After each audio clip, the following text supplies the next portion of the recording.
আমার ঘরের ছবি তোমার, আমার ছবি তোমার ঘরে থাকলে আমি হয়তো সন্তুষ্ট, তাহলে এরকম মানসিকতা জানি।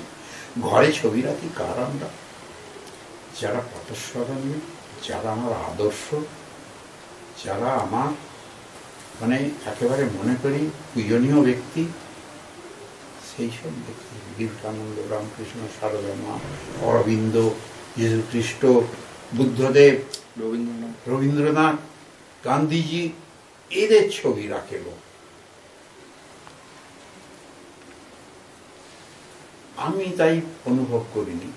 তিনি বলিষ্ঠ নেত্রী হতে পারেন, আমার নেত্রী হতে পারেন, সংগ্রামী নেত্রী হতে পারেন, কিন্তু অন্তত আমার কাছে আদর্শ স্থানীয় নয়।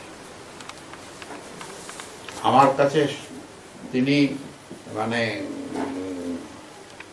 সফল, কৃতিত্বময়ী, ক্ষমতাময়ী নেতৃত্ব হতে পারেন, কিন্তু আমার জীবনের আলো বা আদর্শ তিনি হতে পারেন না। তিনি সেই পর্যায়ের মহিলা নন।